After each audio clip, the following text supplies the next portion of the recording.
հայեր ապրել են դեռևս անդիշելի ժամանակներից։ Դա 30,000 բնակիչ ունեցող շատ հայտնի մի քաղաք էր, և թուրքական կառավարությունն այնտեղ պահում էր զգալի թվով զորամասեր, պաշտոնյաներ ու սպաներ։ Մեկ դար ու մեկ տարի անցել այն առունոտ ժամանակից, երբ հայ ժողովրդին, որին թուրք օսմանները ուզում էին բնաջնջել, շարունակում են ապրել, արարել և ստեղծել աշխարհի տարբեր երկրներում։ Եվ չմոռանալով իր ազգի ցավն ու վիշտը, ամեն տարի հարգանքի տուրք է մատուցում նրանց հիշատակին։ Այդ օրվա կապակցությամբ Նինոսմինդայի մշակույթի կենտրոնում անցկացվեց միջոցառում։ Մինչ միջոցառման սկսելը մեր հանդիսատեսը Նինոսմինդայի հոգևոր հովիվ Տեր-Արմաշ Քահանա Պողոսյանի հետ միասին ոտնկայց աղոթեցին մեր նահատակների հիշատակին։ Այնուհետև հանդիսատեսին ներկայացվեց վրեժառու աղավնիներ ներկայացումից մի դրվագ։ Կուզենայի աշխարհից երեսին տեսնել այն ուժը, որ խաթարել կարենար այս ցեղը, գոտակու հպար մարդկանց այս ցեղը, որի պատմությունը պատմված, բոլոր տրիվները մղված ու տանուլ են տրված, որի շինությունները խորթակված, գրքերը չընթերցված ու երգերը լռած են, փորձեք կործանել այս ցեղը։ Ասացեք դարձյալ 1915 է ու աշխարհի աչքը պատերազմի ծխով բռնված, կործանեցեք Հայաստանը, տեսնեմ կկարողանաք, իրենց տներից քշեցեք անապատ, մի մոռացեք ձեռքներից խլել ճամփի հացն ու ջրի վերջին ուղը, կրակի տվեք իրենց ու իրենց աստծո տները, տեսեք նրանք դարձյալ պիտի չապրեն, տեսեք ցեղը դարձյալ պիտի չարնի երկրածից երկուստը, մեկ տարելու հանդիպելու ծիծաղեն իրենց բայրերի լեզվով։ Անցկացվող միջոցառումը այնքան տպավորիչ էր, որ հանդիսատեսը արտասվում էր հուզմունքից, և դա խոսում է այն մասին, որ ժամանակը չի կարող ջնջել մարդկանց հիշողությունից այրունոտ էջերը։ Ու քանի որ անցած տարի ապրիլի 23-ի մեր նահատակները սրբադասվեցին, ապա ապրիլը մեզ համար այլևս սգալու ամիս չէ։ Հենց այս ամենի հիման վրա միջոցառումը շարունակվեց հայրենասիրական երգերով, ազգային պարերով ու ասմունքներով։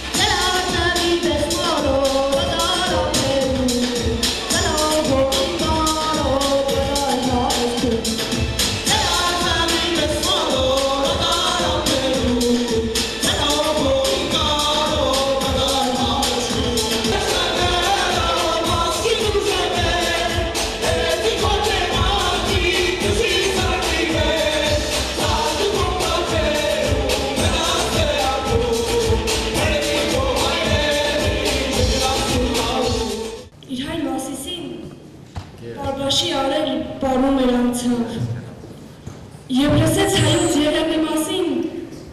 կանգ առավ իսկույն, վշտից քարացավ, իսկ թաշկինակը բարբաշու ձեռքից ընկել է վզին, քարացել, ջուրն է դարել Մասիսին, աղկանք է արել վշտից ձեռնացած հայկական պարը։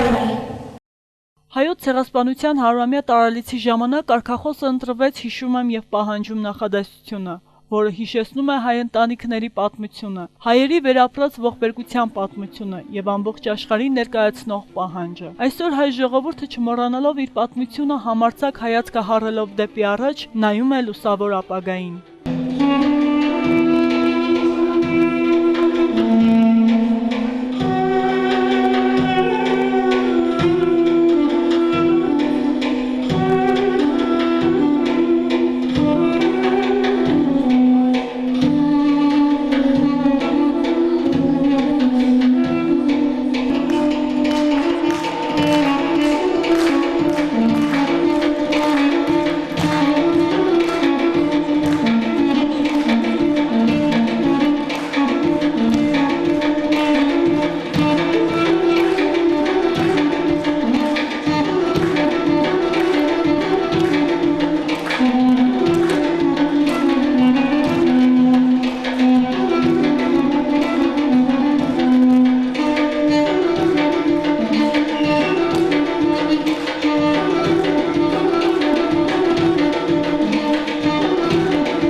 Այսօր հայերի նպատակն ու պահանջը մեկն է, որ ամբողջ աշխարհն ու հատկապես Թուրքիան ընդունի հայերի հանդեպ գործած ոճրագործությունը։ Եվ հույս ունեմ, որ կգա մի օր, եւ ոճրագործերը իրենց արարքի համար կենթարկվեն պատասխանատվության։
Ցեղասպանությունը այլևս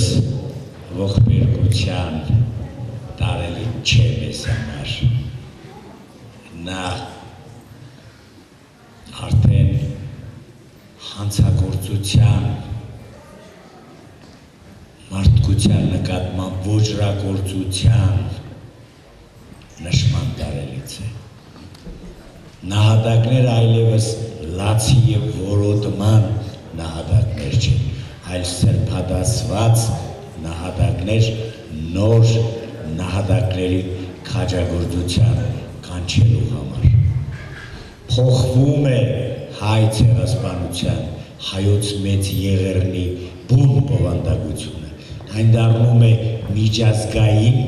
իրավական ացիաների քննարկման նյութ, այն այլևս մեր հարյուրամյա ողբի եւ լացի պատմությունը չէ, այլ մեր ժողովրդի մղած հերոսական ինքնաճանաչման եւ հայ դատի հաղթանակի հաստատման 100 տարի։ Սա շատ կարևոր է այսօրվա